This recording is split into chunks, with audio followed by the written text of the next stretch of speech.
Baby, you don't know what you do to me. Between me and you, I feel like chemistry.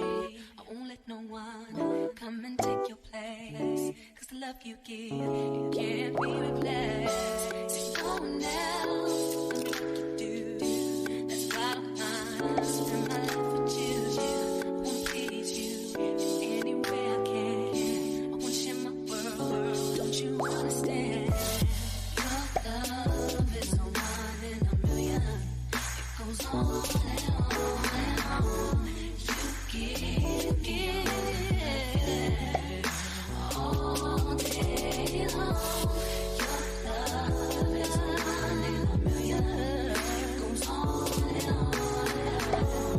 You give me a really good feeling all day long.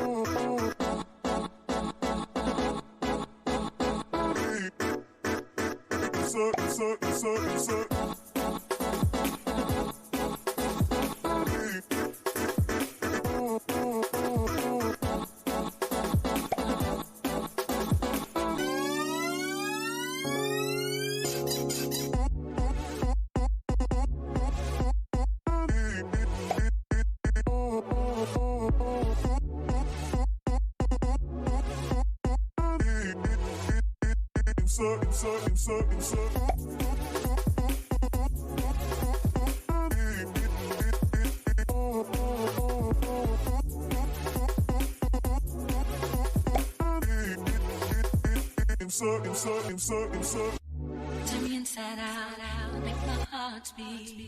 Need no one else, you're all I need. Personality, and everything you do. It's me love, everything about you. Your smile, your style, so fly. I can't deny, I got a crush on you. That's truly, I'm digging you. You make me believe.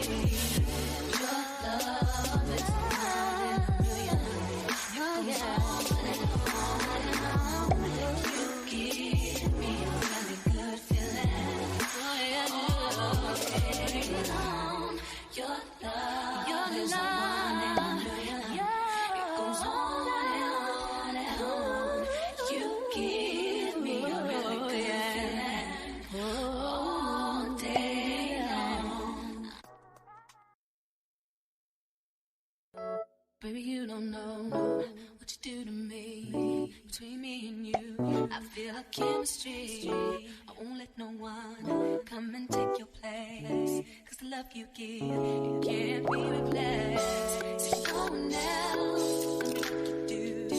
That's why I spend my life with you. I won't please you in any way I can. I wanna share my world, don't you understand?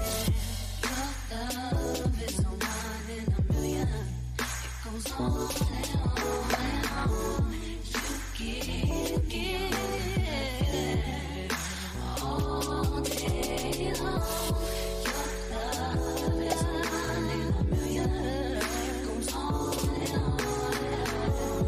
You give me a really good feeling all day long.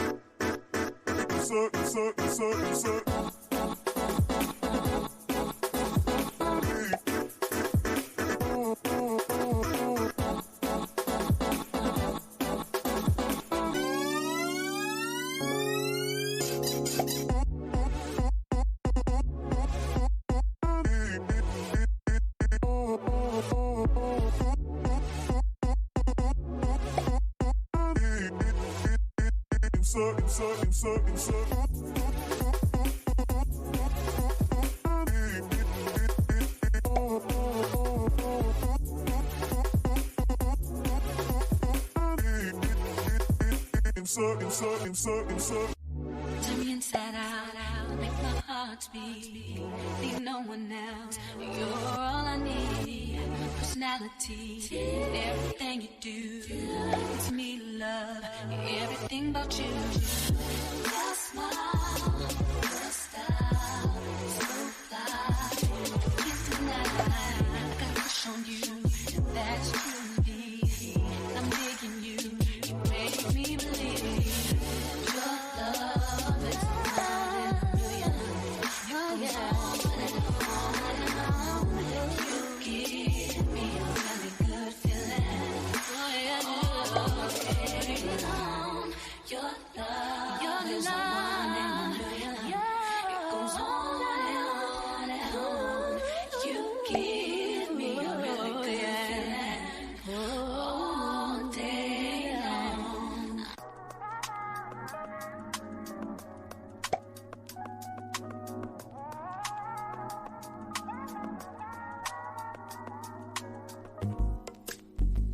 It's not that I don't want you here. It's something about the way you stare into my eyes. I know that I don't make things clear. I fall for you every time I try to resist. We can get away from these beach views and every day. All I wanna hear is an episode that we play. Sit right next to you. I try not to show how I feel about you. Think I wish away. Really wanna, I just wanna get away. Sit right next to you. But I wanna kiss you. Yeah, I just wanna feel you. Feel you. I want you around. Around.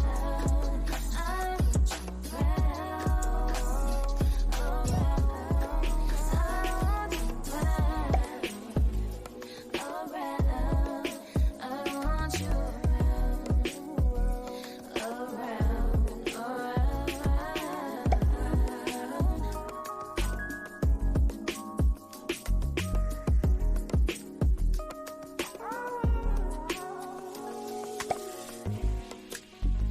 Come through, I think I need you here. I swear it's hard to keep these feelings to myself.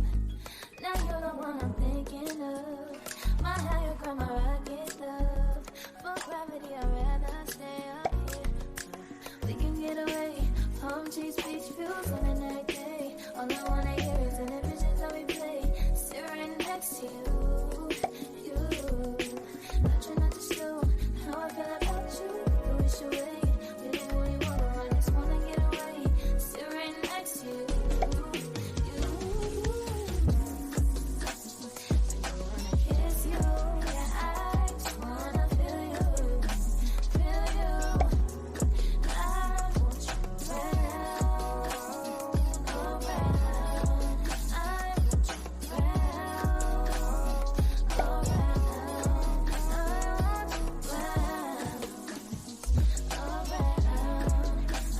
want you around.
Yeah, I just wanna feel you.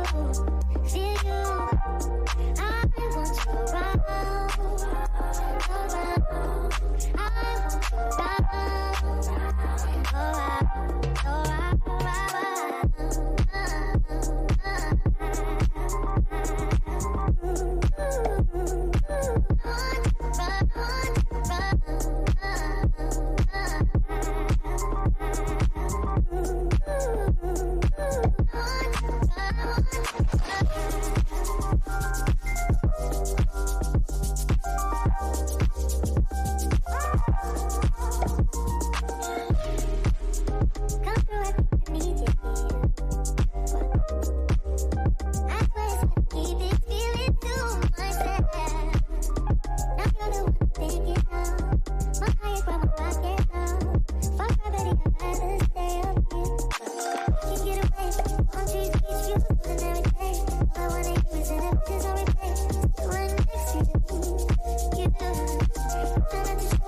then dip me underway. You can feel my mind for flow when I went slow. Hold me till I scream for air to breathe, and wash me over until my will runs dry.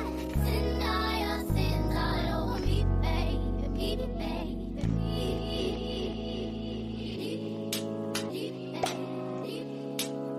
Peter Anderson.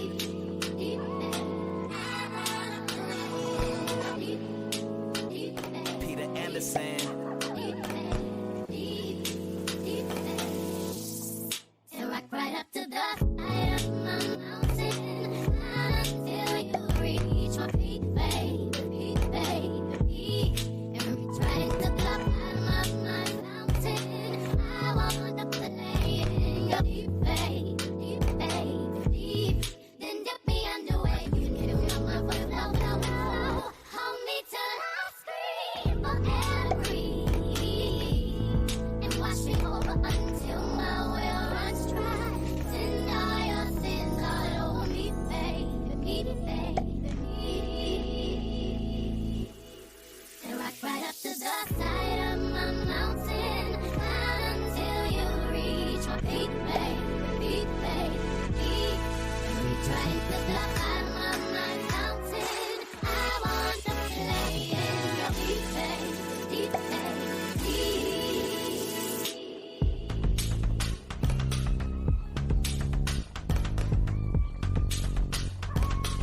Peter Anderson, young believers. Peter Anderson. Look, I want this love forever. I'ma put it in a letter or make it into a song. When I rap about this love, maybe y'all can sing along. Listening to music What's going my on, Samsung, everyone? What's taking going hits on? from all y'all. I still made it and won. Yeah. Hell, I got one. Repping my father's father like a grandson. The Get your reason pen why and I'm paper here, for this really one. just think about it. Jesus is that reason, so that's why I talk about him. If you bout it, then I'm bout it. Go ahead and just shout it and declare it to the world. Like you coming out the closet, hold your wallet. If you got it, then go ahead and spot it. Be a blessing to your boy, but only if you got it. And if not, you can hide it and you can keep it quiet. I'm here to bless you. Don't gotta come out of pocket. I mean, what's happening? What's real? I'ma declare my love no matter how I feel. I declare my love for you. And it don't matter what they do. No matter what the world does. I'm not seeing them, it's me and you. 'Cause there's no love above us. That's why I love you, I love you, I love you. I love you, I love you.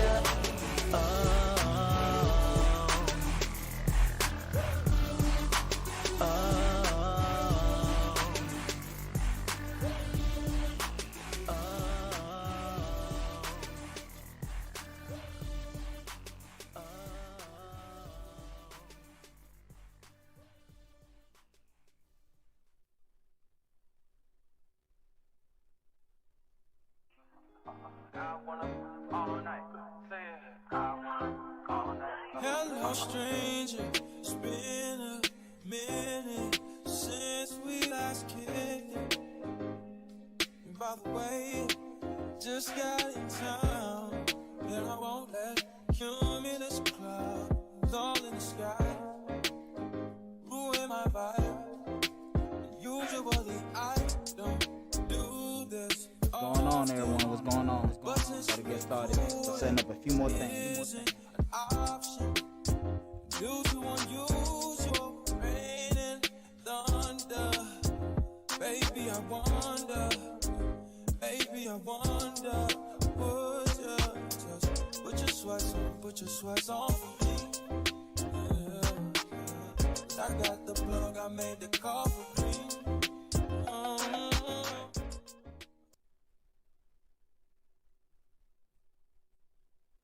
Turn this off here.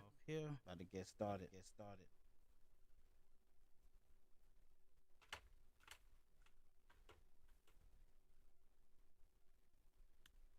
All right, what's going on, everybody? For those of you that don't know me, my name is Peter Anderson. I'm an activist, and I do also some diversity consulting from time to time. I had to come to that realization that I also do that as well, because I do that. But yeah, we're gonna get into the elephant in the room. And I wanted to talk about this because it's very important to understand that there's always been an elephant in the room. This is not something new. It's not a new concept. And when I mean elephant in the room, in this instance, I'm talking about the elephant in the room when it concerns white people and people of color. When those two groups of people come into the room, people that you don't know, or people that you know of, or associate, or a colleague, there's always this elephant in the room. It's that feeling that you get when you don't know that person, and that person doesn't know you, and you have your bias that you think of, and the other person might have their bias, and things happen in the room where a lot of times people of color, they tiptoe around the elephant, and they recognize the elephant more clearer than white people do. And they have to be more aware of the elephant. Everybody knows that the elephant is in the room, but it's a difference between their interactions with this elephant between white people and people of color. And we're going to get into that today. Yes, there's an elephant in the room, but we must also address the elephant in the room.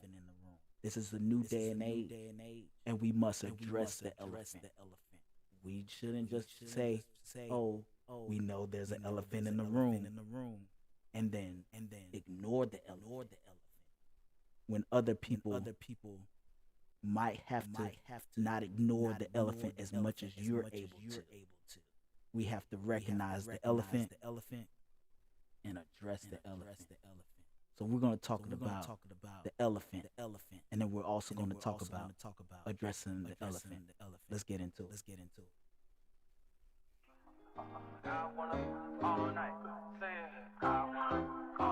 Hello, stranger. It's been a minute since we last kicked it. And by the way, just got in town, and I won't let cumulus clouds all in the sky ruin my vibe.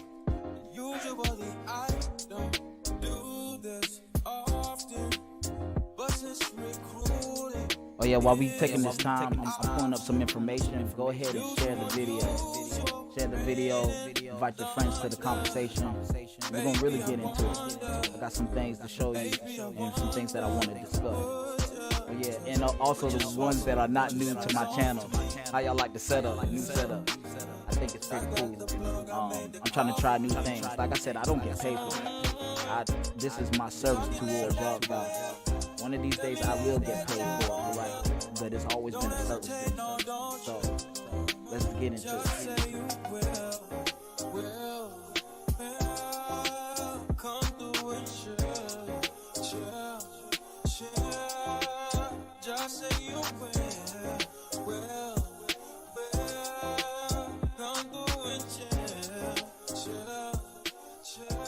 Can y'all hear me good?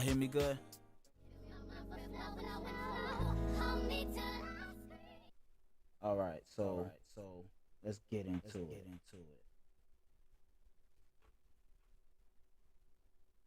I think I'm ready. All right, so the elephant in the room. You know, I was thinking about this topic, and I wanted to make sure that I give this topic as much justice as I can. I didn't want to just skim over it or just have a less intellectual discussion about it. I wanted to really give it justice. And so that's what I want to talk about. I really want to talk about the elephant in the room, and then we're going to talk about addressing the elephant in the room. And I'm going to give a few examples as well. Some people learn by visual, and also some people learn by reading. So I'm going to give you some visual because I like learning by visual. And I know most people like learning by seeing something. So we're going to get into it. All right.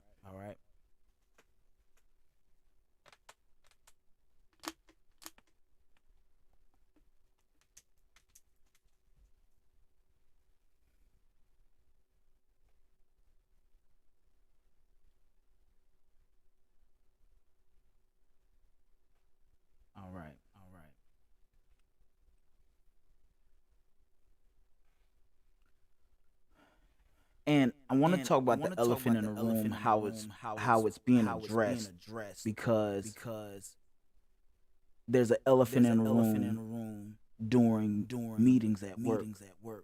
There's the elephant in the room during awkward moments between people of color and white people.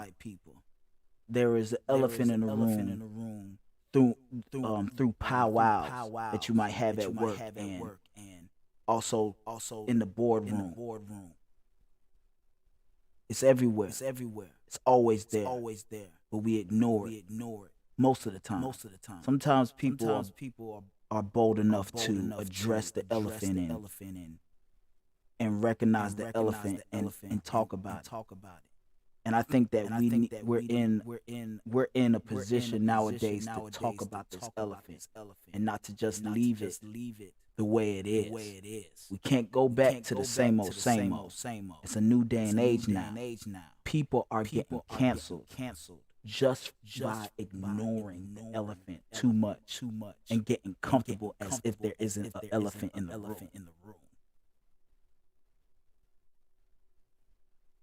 People are getting canceled. And when I mean people are getting canceled, white people are getting canceled. And if you guys know and watch my show, y'all know that I have a special place in my heart for white people getting canceled because they might have looked racist, and they might have sounded racist, or they might have a relapse of not seeing the elephant in the room, and they ignored it so much that they forgot the elephant was there. And that's the issue. We need to address this elephant. If we start addressing this elephant and be more elephant conscious, then we will be able to make right decisions about what's going on in the room and actually be in the room. So there won't be any accidents of looking racist, or there won't be any mishaps of saying things wrong at the wrong time because you forgot that the elephant was in the room. And you know what the elephant is that awkwardness between white people and people of color in situations. The elephant is more present, and it makes its presence felt even more as awkward as it goes. So when I want to say what the elephant is when you are in, for example, you are in a boardroom meeting, and someone says something that's racially insensitive. They just forgot for a brief moment that there was an elephant in the room.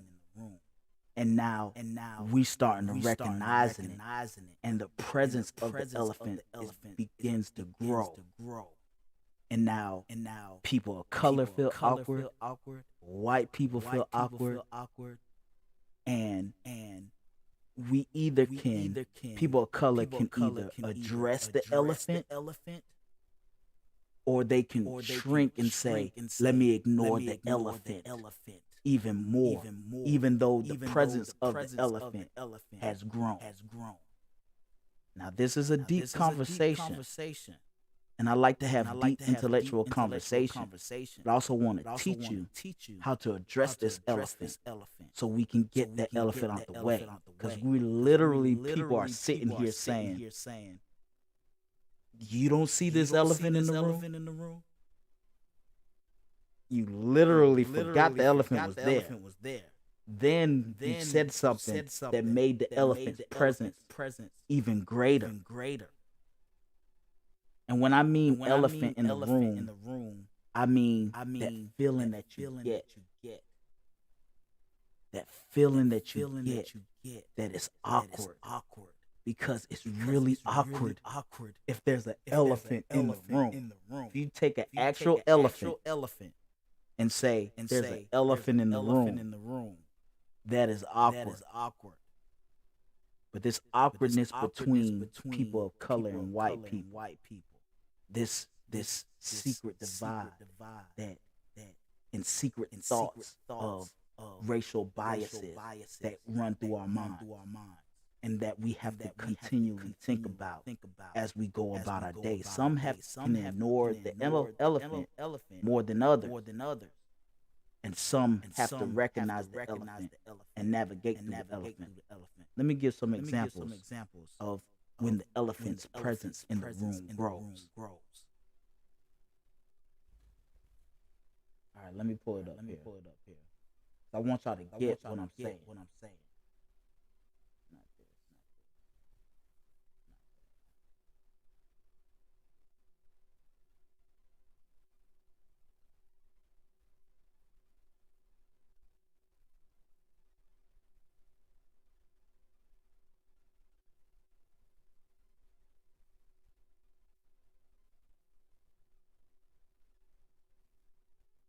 Oh, y'all saying y'all hear echo?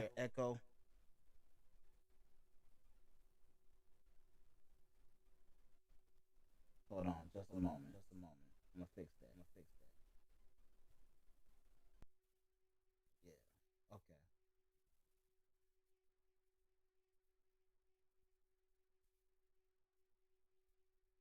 That definitely wasn't supposed to happen. Oh, okay. Input.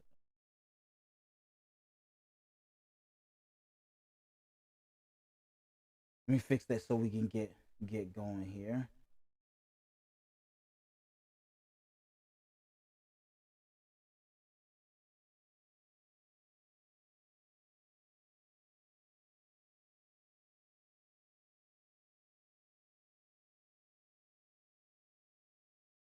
All right. That should be fixed.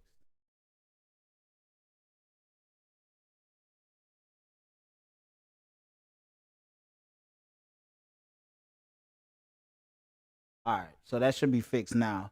Y'all shouldn't hear the little echo here. I forgot to check it. Let's see here. I did have some audio difficulties that I was trying to fix out and work out. Um we should be straight now. All right, so I'm gonna make sure this is playing too. Minimize this.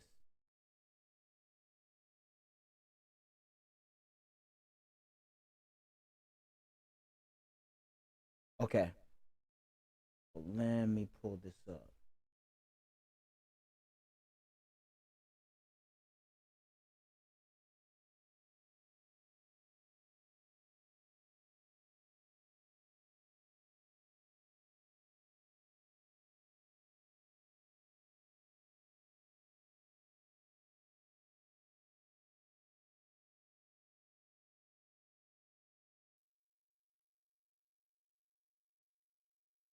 I want y'all to pay attention to the screen here.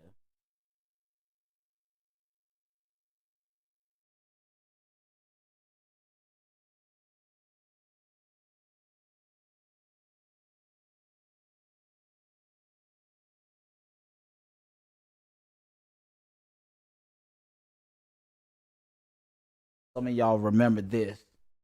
I want to point out a few things.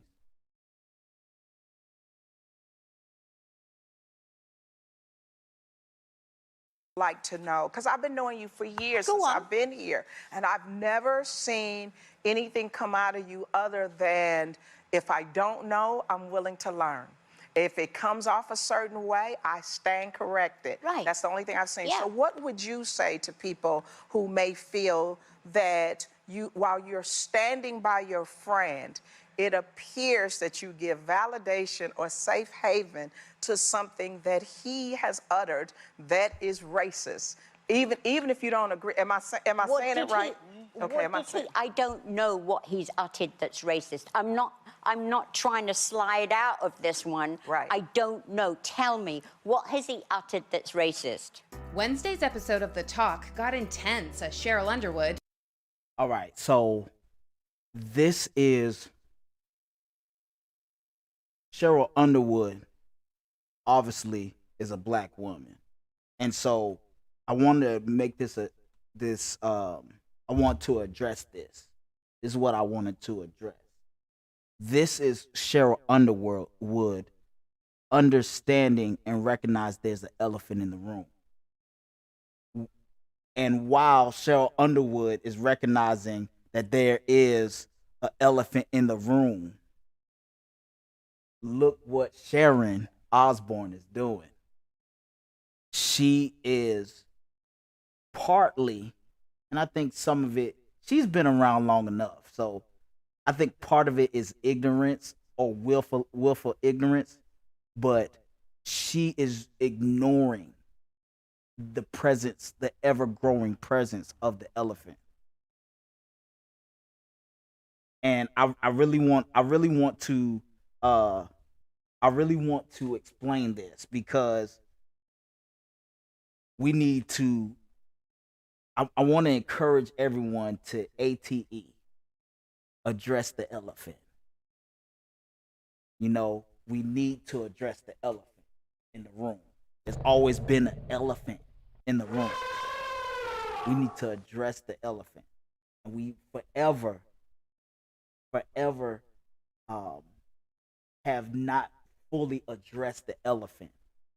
And now we're getting to a place in our society where addressing the elephant helps both parties. The party that wants to ignore it because it's more awkward for them, and the party that doesn't want to ignore it any longer and wants to address the elephant. It will help both parties if both parties learn how to effectively address the elephant in the room. All right, and a lot of times we have we've been programmed and we have learned certain things, and just like my man Yoda, You must unlearn what you have learned. we must unlearn what we have learned and learn something new in this new atmosphere of what's going on in our society today. Like I said, we need to write that down, address the elephant. That needs to be something that we do. And I'm gonna explain to you how we address the elephant and what you have to equip yourself with before you address the elephant. Okay? All right. So let's continue. Confronted her co-host Sharon Osbourne for supporting Piers Morgan after he made controversial comments towards Meghan Markle following her sit-down interview with Oprah. Throughout the conversation, Sharon became very defensive over her friendship with Piers and even lashed out at Cheryl. Take a look. I feel even like I'm about to be put in the electric chair because I have a friend who many people think is a racist, so that makes me a racist. No, it doesn't. And for me, at 68 years of age, to have to turn around and say, I ain't racist. What's it got to do with me? Okay, how can I be racist about anybody? How can I be racist about anybody or anything in my life? Now How the can person I want to address this. We'll be right back. I want to address that. What Sharon Osbourne is essentially doing, she's saying, I want to ignore this elephant. Instead of really talking about it and having a serious, she's talking about it because they're on a show called The Talk. So she's talking about it, of course, but she's talking about it in a way that she wants to dismiss the conversation. So she's trying to get everyone to ignore this elephant and don't talk about it and say, hey, you know there's an elephant in the room, right? Look at his big ass right there. There's an elephant in the room. So that's what I want to address. We need to address that. We have people that nowadays, because they have learned how to deflect and stop the conversation forward of addressing the elephant in the rooms that they are in with people of color, that they try to get you to continue on that. But we're in a new day and age. She's on a show called The Talk. You literally gonna talk on this show. That's all you do on the show. So if you're gonna talk on the show, address what they're addressing. But she's trying to not address it. Let's continue because we got some more to get through. We have more topics, so don't go away. And I think we should stop this.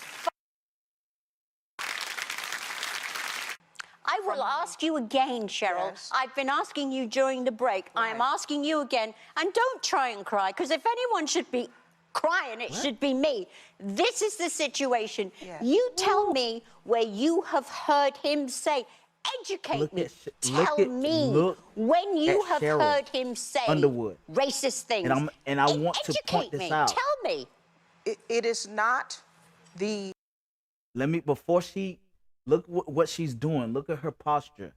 And a lot of people don't understand what her posture is.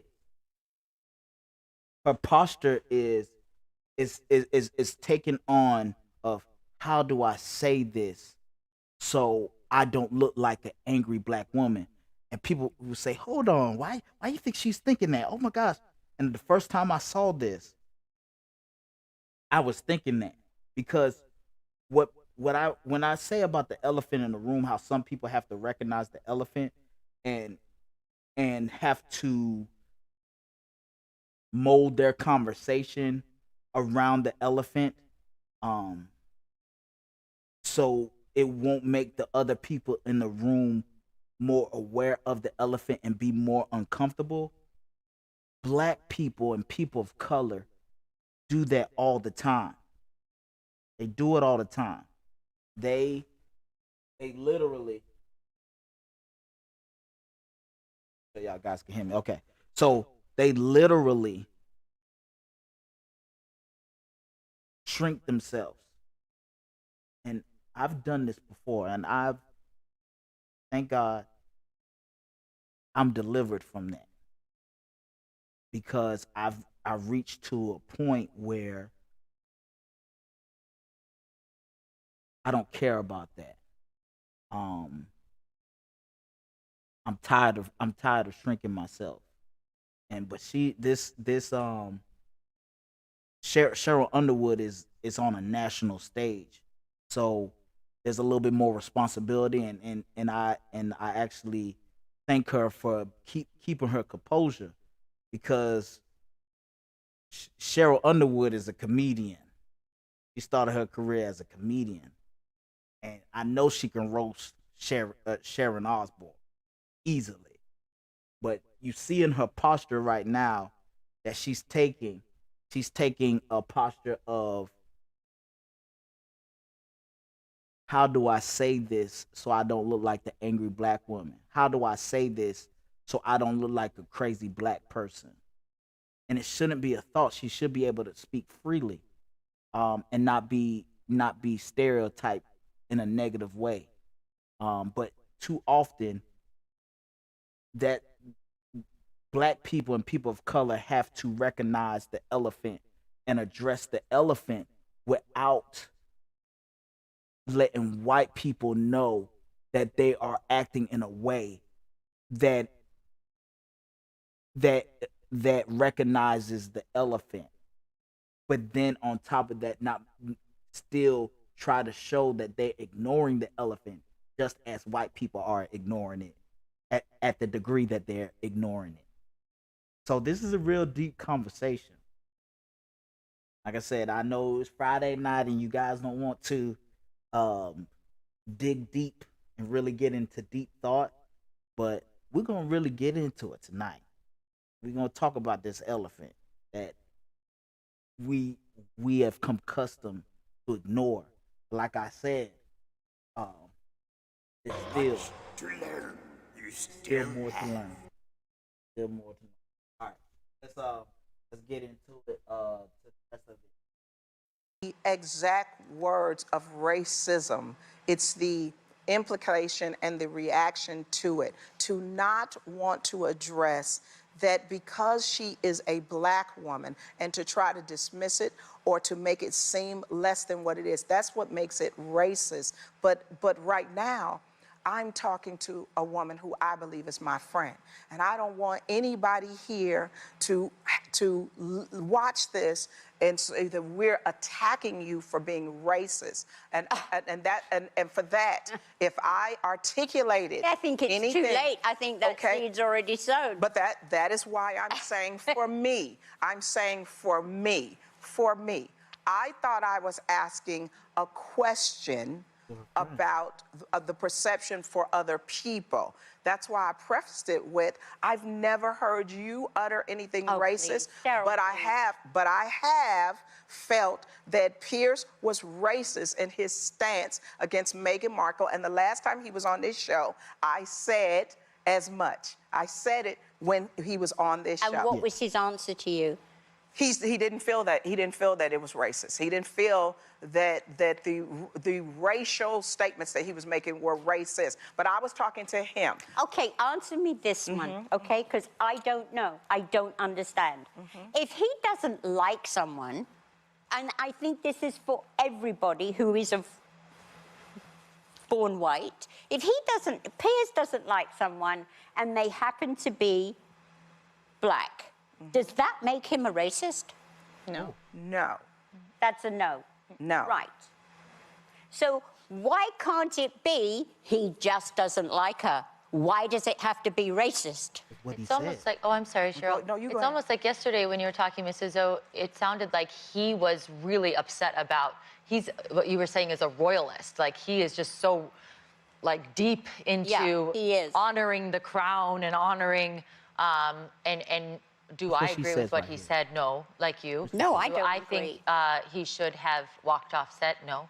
Do I think he should have sat there and listened to his other co-hosts like we're doing right now and having a conversation and learning from each other? I think that's what evolution, corrective evolution is about. All right. So that video I wanted to show you guys, and we've come into this this day and age where If you're trying to lose belly fat, stop doing cardio. Sounds backwards, right? Well, believe it or not, it's actually true. Stop spending hours on the elliptical to get into shape. Running on the treadmill 5 or even 6 times a week gets most people nowhere. The truth is that Hollywood's elite actors. all right. So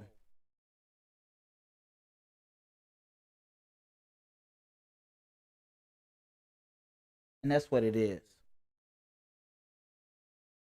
I think the conversation got so real, and Sharon Osbourne, she just wasn't ready. No. She wasn't ready for the conversation at She hand. wasn't ready. And so She wasn't ready. she tried to redirect it in a way as if like I said, I think it's part of it is willfully ignorant, because she was like, I just don't know. She's been around long enough. Like she said, she's 68. She's been around long enough. I think she would know that what he was saying was extremely racially charged. And like I said, we're in a day and age where people can come across as racially say something that's racially charged, and then they could be charged as being racist. So we have to be careful. We really have to be careful in this day and age. And I do want to talk to you guys about that. And we really do have to be careful. And when I say we, I mean white people have to be careful in this day and age. And it's crazy because a lot of white people feel oppressed because of what I'm saying. They feel oppressed because now they have to kind of shrink their thoughts. They can't be too outspoken without thinking first. And that's what black people had to do for the beginning of America's time, when black people became free and people of color came to this country and was treated like the lesser of people. We had to shrink ourselves. And a lot of people say, well, I don't see that Cheryl Underwood had to shrink herself. They did a follow-up segment, and I'm gonna show you a small clip of it.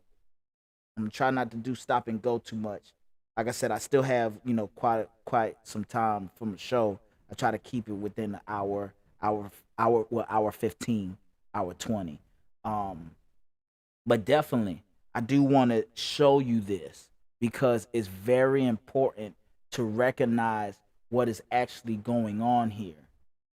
She was shrinking herself because she didn't want to look like the angry black woman. And she's going to say it. I already called it, and I was talking to somebody about it, and they were like, oh, no, that's not what she was thinking. That's not what she was saying. And I was like, no, trust me. I know, because I've done that before. I used to do that all the time, shrink myself. And I also want to talk about something else. What we do a kind of black people and people of color kind of do a code switch, and I'm gonna explain to you what code switch is, and I'm gonna explain to you, give you an example of it, and then we're gonna move forward from there, as well. Okay, all right. So, but I definitely want you guys, eventually, what I want you to get from this topic is address the elephant. Address the elephant in the room. He's so big, and sometimes he can be so loud without saying anything. We have to address the elephant. ATE. Address the elephant. Okay? All right, so let's get to the follow-up video, and so she can explain to you what she was going through in her mind as she was responding back to Sharon Osbourne. All right.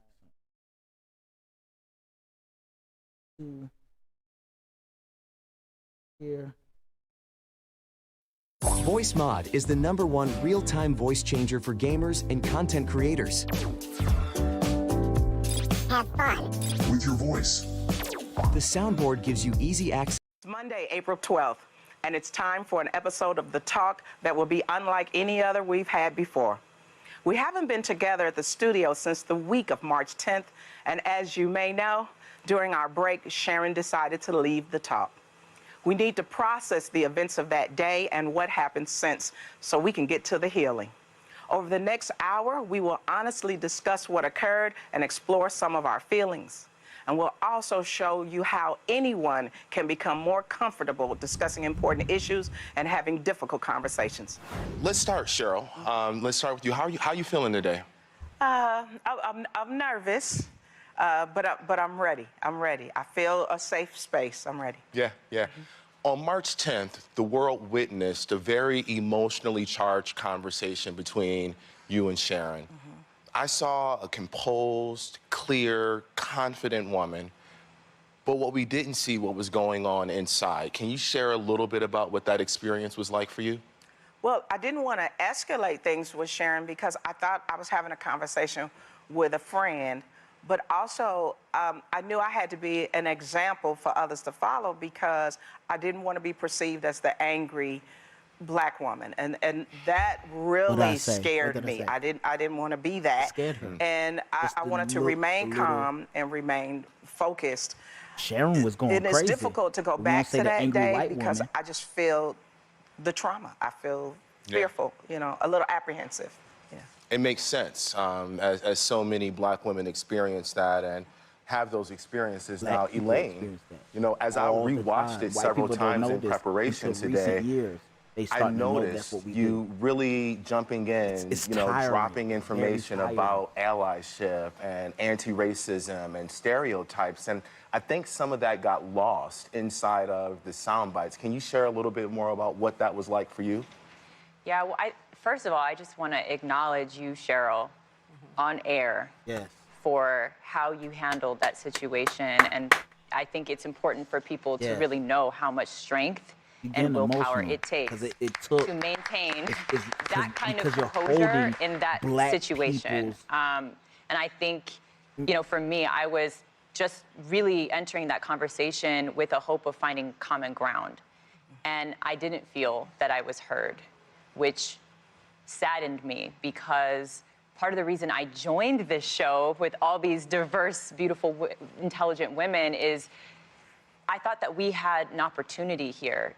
And I think we do have an opportunity here to have conversations that help show people how we can bridge these divides in our country and that we can do it with empathy.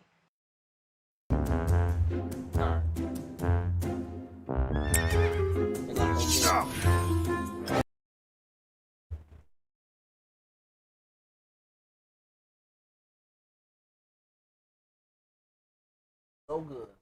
All right, but yeah, so let me this.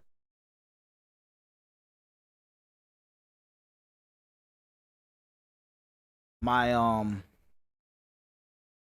something was happening with my mouse, so I'm moving kind of slower today with it. So but bear with me. We'll get to it. Got a few more things to discuss, but I do want to discuss that. I want to discuss.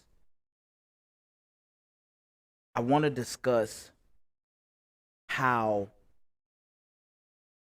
us people of color have always carried ourselves. Carried ourselves in. We carried ourselves in a way where we have to shrink ourselves. We don't want to look like the angry black person, and women don't want to look like the angry black woman. And Cheryl Underwood is on the national stage, and it's so much responsibility on her to not make black women everywhere look bad, because when Sharon Osbourne was acting crazy and getting loud and saying, "How dare you? You better not cry," telling her she better not cry. How you telling somebody they better not cry? I'm the one that deserves to cry. Here comes entitlement. Here comes the entitled white person in the room and saying, "How dare you recognize this elephant that's right there?" And how dare you, about to cry about this elephant that's present in the room, that's ever growing in the room, and that while the elephant grows, black people and people of color have to shrink themselves, while white people have the privilege to ignore the elephant as it grows. And when the elephant is called out, and to some degree, they have the privilege to say, "How dare you recognize the elephant as it's being more recognizable? I'm the one that's the victim here. You don't try to cry and act like," but all this time, Cheryl Underwood was shrinking herself to not look like the angry black woman. And black people do this all the time. This is nothing new. You guys are just coming to the realization of what black people go through. This is nothing new. We've always had to shrink ourselves with the elephant in the room. We always had to do that. We always had to privately in our minds address the elephant, and then adjust our attitude or adjust our demeanor in such a way so we won't because we would just be pushing the stereotype that black people are crazy, that black women are angry. We'll just be pushing that stereotype. And if we continue to push that stereotype, then we're doing damage to our people. And that's what I want to discuss. We constantly have to do that. We constantly have to shrink ourselves. And black people are tired.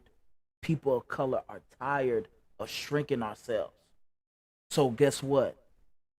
We're going to continue to address the elephant. And so while we address the elephant, I want white people to also address the elephant with us, so we can work together to come to a conclusion on how we can move forward. But we can't ignore the elephant, because one group of people are ignoring the elephant, and it's damaging them. It's causing stress. People die of stress. It's causing anxiety. So we need to address the elephant in the room. ATE, address the elephant. Okay, so we're going to talk about that. But I do want to. That leads me to my next thing I want to say. Yeah. Black people, as they're addressing the elephant in their mind, we have to shrink ourselves. So the more the elephant's presence is known even more, we have to do something called code switch.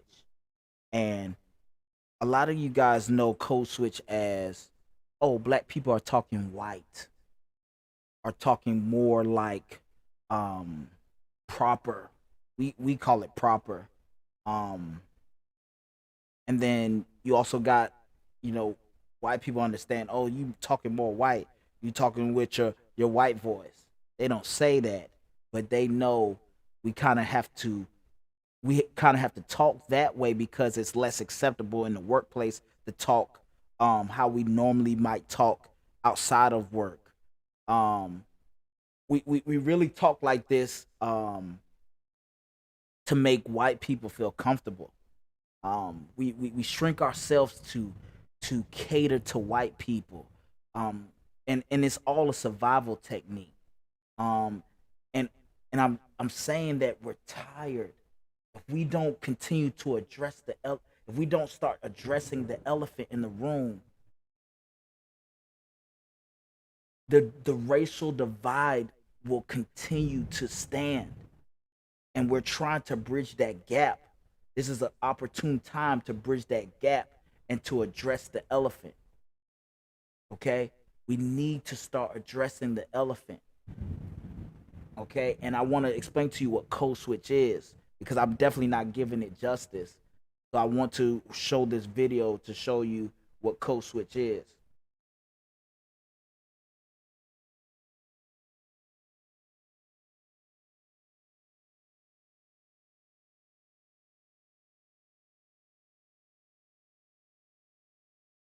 All right.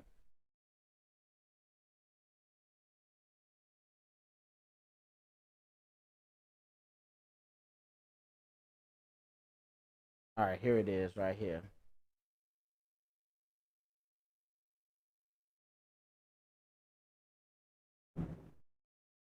It's the second to last video we're going to watch. And then go from there. This is called code switch. We all code switch, but some examples are more effective than others. Okay, let's be real honest. Obama would not be president if he didn't know how to effectively code switch. Obama.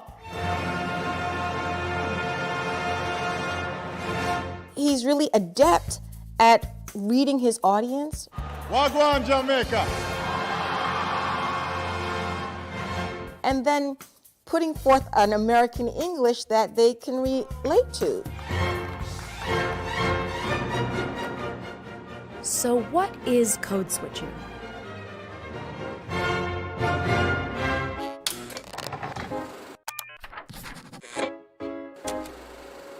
Stay with me. Okay, so code switching, let's keep it really simple. Code, so we can think language, and switching, so going back and forth between one language and another, or one dialect and another. Meet Professor Renee Blake. I am an associate professor in the Department of Linguistics at New York University. I'm also in the Department of Social and Cultural Analysis and the Director of Africana Studies. Say that 3 times fast. Oh, you're funny. Code switching is the norm for all of us. So if you just think about whether it's a formal situation versus an informal situation, we're going to be code switching. Usually people think of it in terms of language. So here I am speaking, and I'm speaking not only with words, but I'm also speaking with my face, I'm speaking with my hands. But code switching often has higher stakes for Black people. I think it's clear why Black people specifically feel the need to code switch. This is Taryn Finley. She's the editor of HuffPost Black Voices. Our Blackness isn't accepted in a lot of spaces that are critical for our success and our survival. A lot of times we have to dilute and we have to put on a mask. It's a bigger leap for someone who speaks African American English versus someone who speaks a language that is closer to mainstream English, the language of those in power. But when a Black person can't effectively code switch, the result can be catastrophic. The 2013 George Zimmerman trial was a painful reminder of that fact. He was charged with second-degree murder in the shooting of Trayvon Martin. Rachel Gentile was the prosecution's star witness and a close friend of Martin's. And when she testified, she was not code switching. I asked him how the man looked like. He looked like a creepy ass cracker. She took the stand, and it became clear that the public wasn't judging the facts of her story. They were judging her language. I don't think she came across as brutally honest. I think she comes across as brutally ignorant. Every time she opens her mouth, her credibility gets chipped away and chipped away. Ultimately, Zimmerman walked free. But the ability to code switch isn't always enough to avoid disaster. Case in point, Sandra Bland. Bland was stopped for failing to signal a lane change. Well, you seem very irritated. I am. I really am. She's speaking a form of standard or mainstream English. Step out of the car. But yet, the conversation escalates and goes badly very quickly. Drag me out of my own car. Get out of the car! And then you I will light you up. Get out! Wow. Now! Wow. Get out of the car! Really, for a failure to signal. You're doing all of this for Get over there.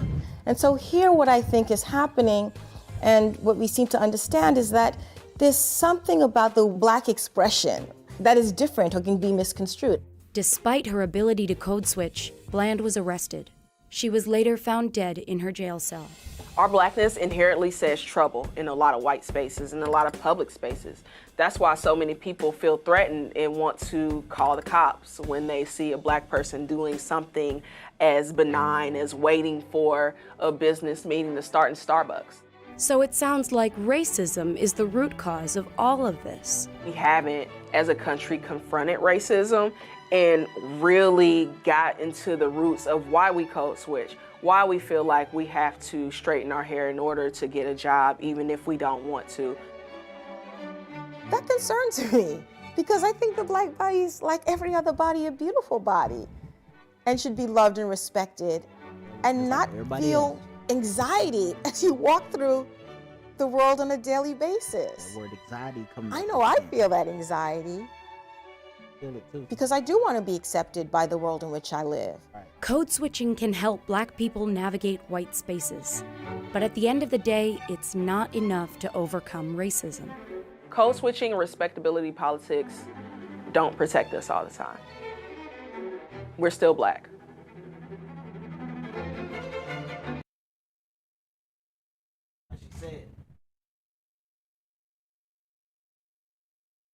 At the end of the day, like she said, we're still Black. So we can try to code switch. We can try to talk in a way that's less threatening to our white counterparts. But at the end of the day, there's still some stereotypes. There's still some biases that we have to, that we get opposed on us. So it doesn't matter how much we code switch and how much we can, talk like Carlton Banks from the Fresh Prince. We still are Black, and that's threatening enough. Code switching can help that situation, but it's sad that we can't be accepted for being who we are. We had to continually shrink ourselves to be accepted, and a lot of white people can't hear this because they had no idea that was happening. I remember at my job that this was addressed, and they had to apologize. They were like, "We didn't know. Why didn't y'all tell?" Because it's like we can't tell you that this was happening. Because it became so normal. It became a way to survive. And so we just code switch. We just shrink ourselves and not being ourselves. And it's okay for white people to get angry. It's not okay for Black people to get angry. It's okay for white people to show their tail, per se. It's not okay for Black people to show their tail. So we have to tuck our tail in and be presentable, because every black person hopes of working here or hopes of being where I am depends on it. Because if they say, "Man, and I had some biases about you, Black person, But the way you act, you made me change some biases in my mind. Now, they're not going to say this, but in their mind, people think, hey, I don't have to think about this anymore. And think about you in that way anymore. But then they meet somebody else that don't do it, and they right back. Oh, see? That's just how black people act. They don't know how to control themselves. They're animals. You see where I'm going with this?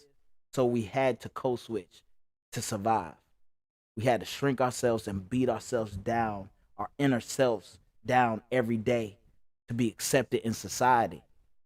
And that's why we're saying that black people are tired and black people are exhausted. Racism and the way that the racist system is structured, it's very extremely tiring for black people. And now we're in a society where we need to recognize this elephant and address the elephant. ATE, address the elephant. All right. Let me show this last video, and then I'm gonna close it up, and then I'm gonna bid you guys a good night. And then we're gonna air tomorrow at 9 a.m. on my personal page, and then we're gonna go from there.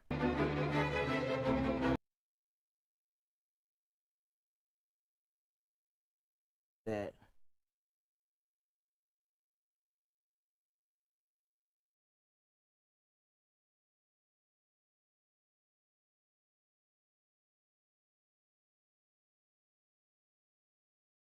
so yeah, there's a thunderstorm going on over here, so bear with me. It's a thunderstorm. All right. Still holding up. It's not doing as bad as I would think during a thunderstorm. All right, so let me see here. Here.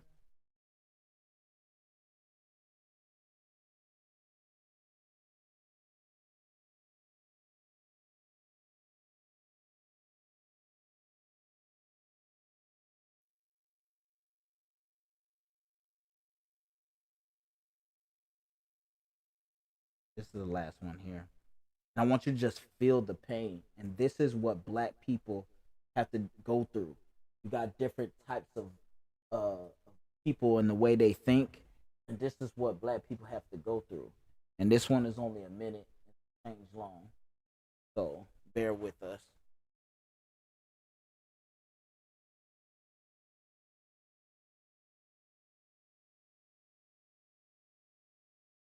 This is a clip from Blackish. Wake up!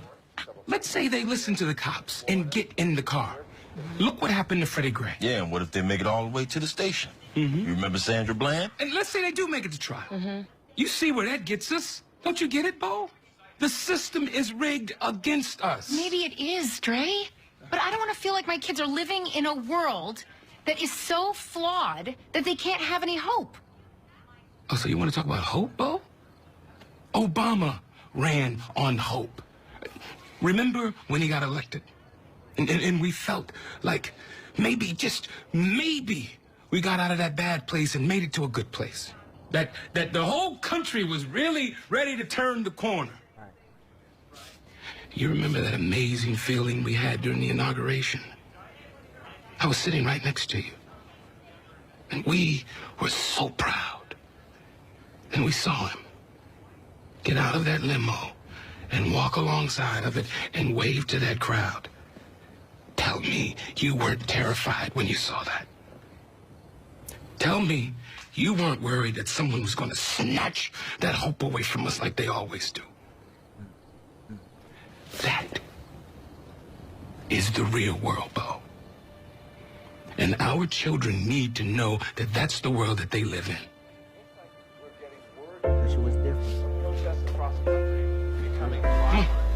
Let's finish watching. Let's see what they're gonna say next.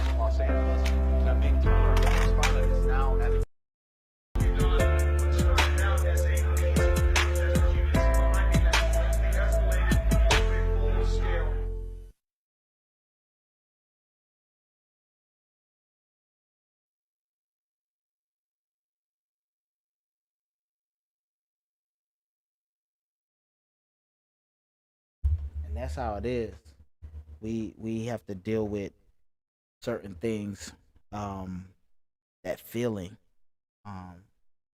We hope in America, we hope that America will completely be what America says that she is. Freedom and justice for all. We hope all the time. And that's what we live on. We live on that hope. And this is why I do what I do, because we need to, every generation needs to do its part so we can get closer to what America says and promises that she is. And that's what we need to do.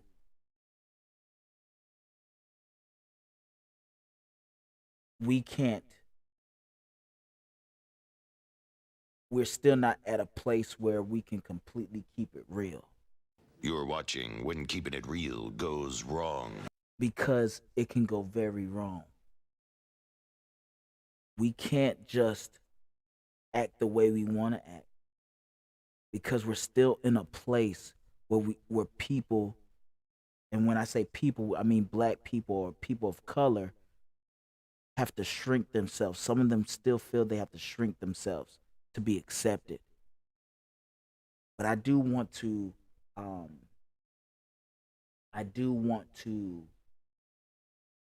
let you know that it is time for us to address the elephant. White people, don't deflect this elephant. Because what that is translated in this day and age, it makes you look racist. And I'm saying this out the bottom of my heart.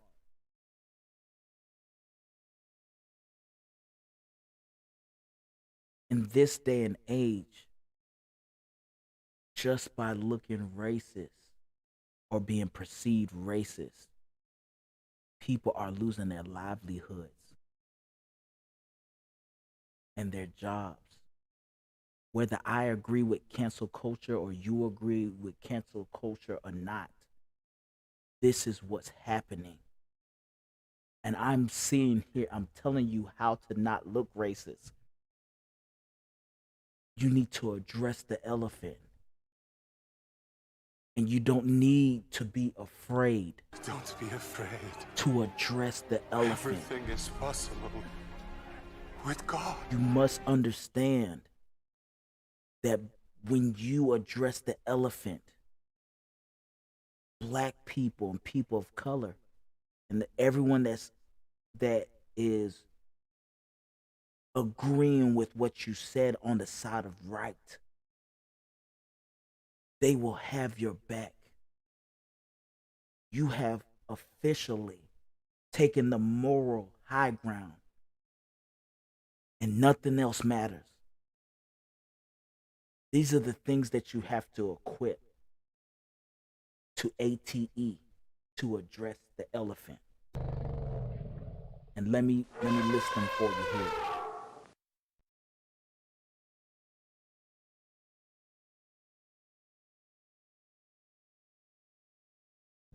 All right, you have to be intentional. And when I mean you have to be intentional, whatever you do, you have to commit to it. It has to be done on purpose. It has to be deliberate. When you're addressing this elephant, you have to be intentional. You have to say, look, I'm intentionally doing this. You have to make it known. It has to be deliberate. It can't be on accident. You can't just ride the wave of addressing the elephant. You can't just, oh, it's cool to fight for people's rights now, and then when it gets too rough, let's not fight for people's rights until I'm forced to. So, to address the elephant, ATE, address the elephant, you have to be, first, you have to be intentional. And second, You have to be bold. And when I mean, and everybody knows what bold is, the ability to take risk.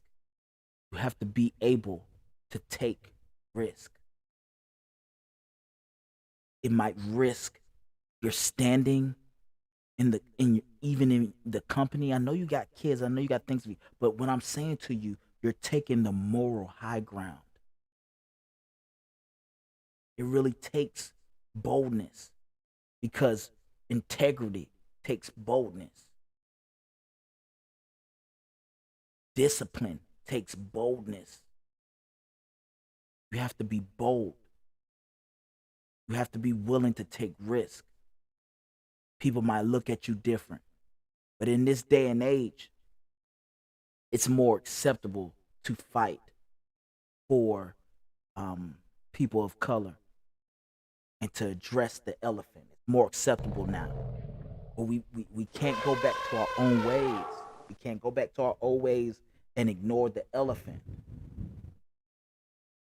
What you do, you must unlearn what you have learned. Rethink everything and learn what's happening now in our society. We need to address this elephant. And the third thing that you need to be equipped with to address this elephant, you need to be courageous. You can't be deterred by danger or pain. You have to be brave. You have to be courageous. You have to put everything on the line or be willing to. And this is why a lot of white people don't address the elephant, because it's so much at stake if they come out and address the elephant. Why would I put myself out there? I'm already making money, taking care of my family. I'm doing what I got to do. That's their problem. But what I'm saying to you is that you're taking the moral high ground, and that's always good. You can't be afraid. Don't be afraid. You have to be brave. You have to be brave. You have to be courageous. Okay? And the last thing, you have to have resolve. You have to have resolve. You have to have this. You have to have the firm determination to do something. You got to stand on that because you can't back out. People depending on you not to back out. When I was explaining to you that black people have something on their shoulder, a chip on their shoulder, first of all, how did it get there? That's another conversation for another time. We have a chip on our shoulder. Now, we're asking white people to take some of that chip off our shoulder and help carry our burden. Because white people, whether they like it or not, have the key to ending racism. I shared a video about this, how white people experience people being racist in a secret place where racist people feel comfortable with being racist because they don't think cameras are around. They don't think that people of color are around. So they feel comfortable with being racist. But then you have a teenager or you have someone that records this privately and posts it all over social media. And then now guess what? You're being canceled because you had a moment where you thought it was safe to be racist. And this is what we're dealing with. We're dealing with people getting caught up secretly, not addressing the elephant and not respecting that there's an elephant in the room. We must address the elephant. And if we continue not addressing the elephant, one, when we now black people and people of color are showing you that their elephant is in the room. And for white people not to address it, it might make depending on the situation, it might make a white person look racist. And they might not even be racist. They might just they might say something that was racially insensitive. And they might need to learn. But the way our day and age is happening, whether you like cancel culture or not, whether you trying to keep it real. You're watching When Keeping It Real Goes Wrong. And everything still goes wrong. Either way, people are getting canceled just having a lapse of looking kind of racist. And I'm trying to show you how to not look racist. I'm trying to show you how to not look racist. That's what I'm trying to do. These are the 4 things that you need to be equipped with so you can address the elephant in the room, ATE. You must first be intentional. Second, you must be bold. Third, you must be courageous. And fourth, you must have resolve. People are counting on you. I know you have kids and you might have a family that count on you. They're not the only people that count on you. Your fellow countrymen, your fellow people of color that are in your country, that have died and fought for this country alongside with your relatives. They're counting on you to do your part. We're going to end racism, but white people are the key to ending racism. Whether they like to be or not, they are the key. Because they can kill racism when racist people think it's okay to be racist. Okay? So that's what I wanted to talk about. We talked about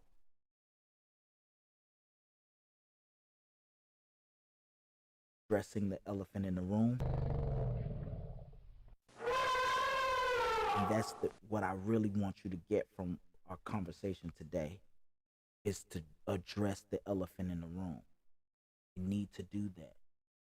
We need to address the elephant in the room.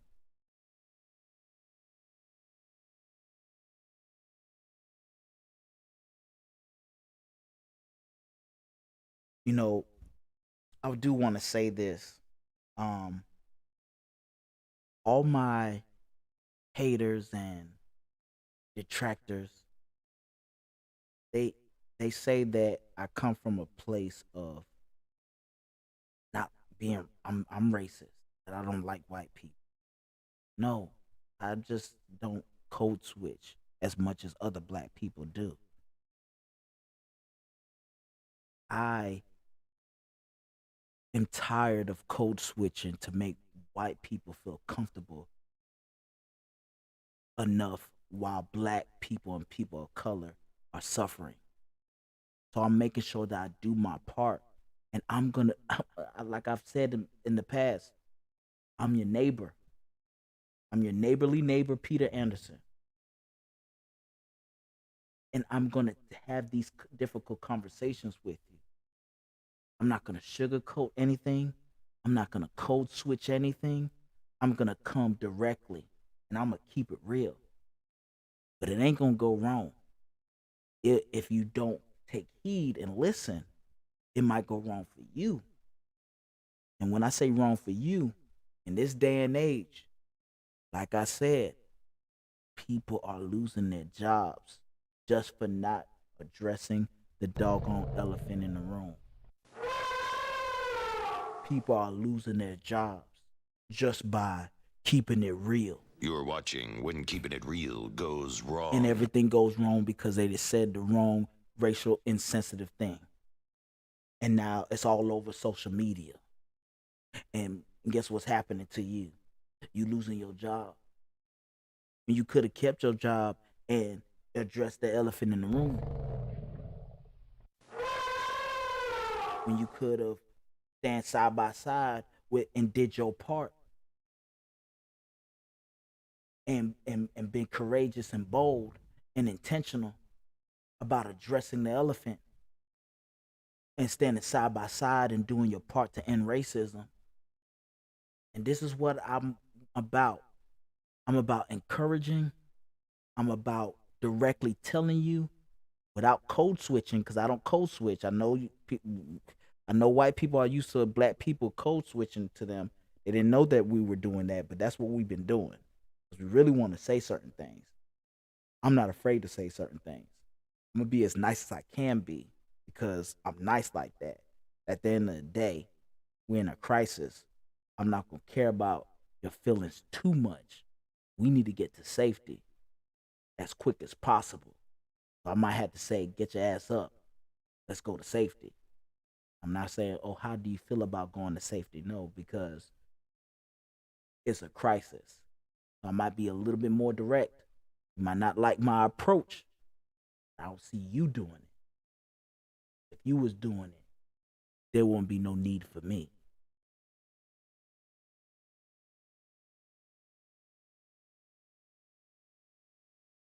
That being said, you guys need to address the elephant. ATE. Address the elephant. Stop ignoring the elephant. Stop keeping it real. You're watching When Keeping It Real Goes Wrong. And making it go wrong by being racially insensitive. Be racially intellectual so you know what's going on. You address the elephant in the room. It shows that you are racially intellectual. Not addressing the elephant in the room seems like you're trying to dodge or you're trying to hide something. What are you trying to hide? Possibly you're racist. You're trying to hide that you're racist. Or you're trying to hide the fact that you don't want to look racist in this moment. Whatever it might be, I'm trying to show you guys how to not look racist. People getting canceled out here. And it ain't looking good for y'all. And it's crazy because you finally are just getting a taste of what black people have been going through. Just a taste. It ain't the same. It's a taste of it. We've had the whole plate. And you just getting a spoonful. And and you're not liking it. And I get it. We have a whole plate. Getting a spoonful, we have to digest the whole plate. And you're just, instead of us having the whole plate, you're taking a spoon from us. And that's all we asking for. So we can help end racism. So, like I said, address the elephant.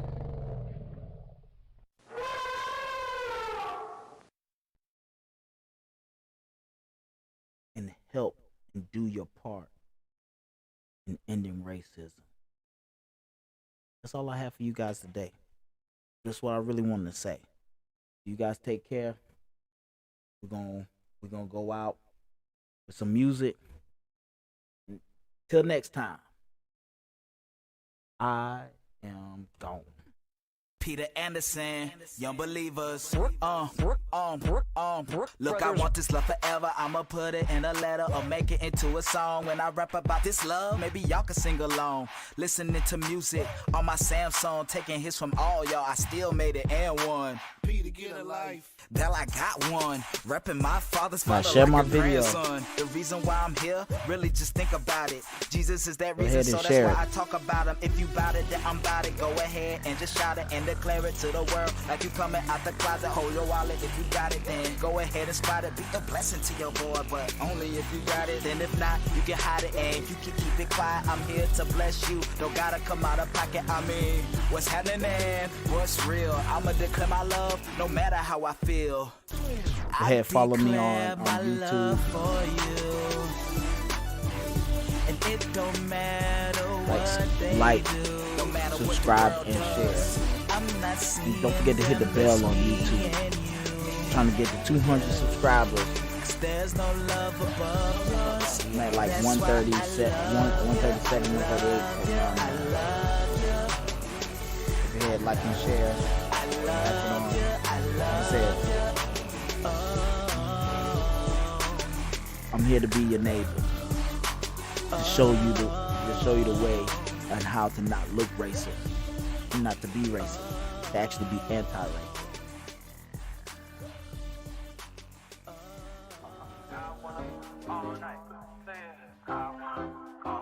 Hello, stranger.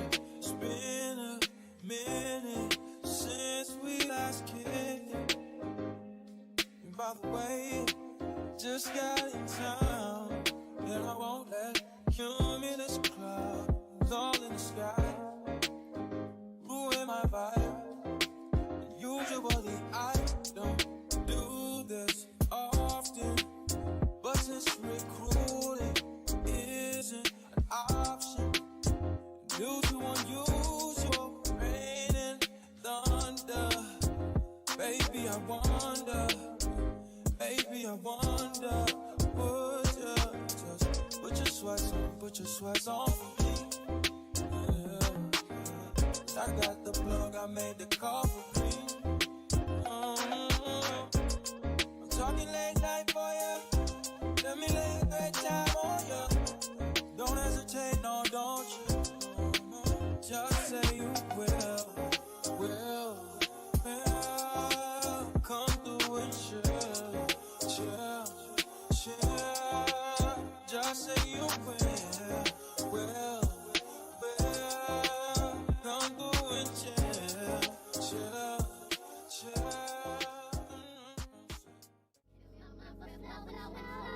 Hold me till I scream for air to breathe, and wash me over until my well runs dry. Send all your sins all over me, baby, baby.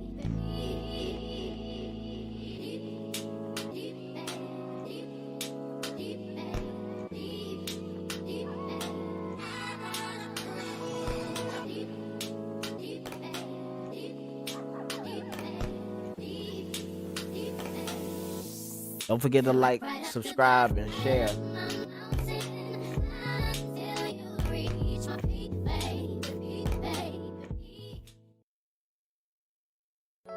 Baby, you don't know what you do to me. Between me and you, I feel like chemistry. I won't let no one come and take your place. Cause the love you give, it can't be replaced. So no one else knows what to do. That's why I spend my life with you. I won't please you in any way I can. I want you in my world, don't you understand? Love is no one in a million. It goes on and on and on. You give all day long. Your love is no one in a million. It goes on and on and on. You give me a really good feeling all day long.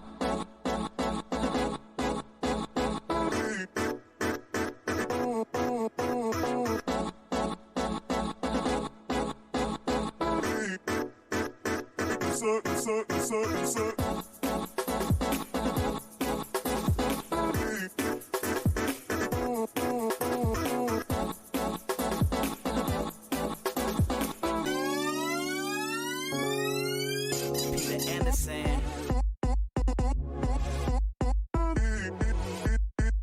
You're watching When Keeping It Real Goes Wrong.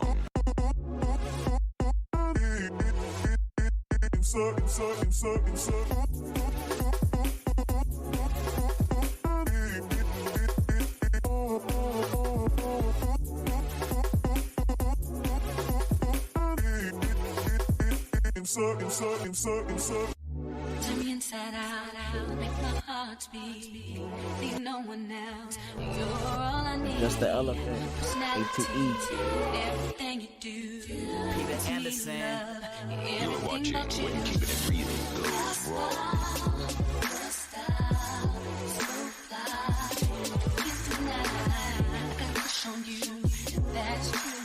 Alright, till next time. I'll take care. I was answering some of these comments here. I have my mouth, so I'll be able to move a little better next time. Y'all guys have a good Friday night. Y'all take care. Enjoy your loved ones. And put on a doggone mask. Do it for other people. Do it for your countrymen. You're not doing it for you. It's not for you. It's for other people.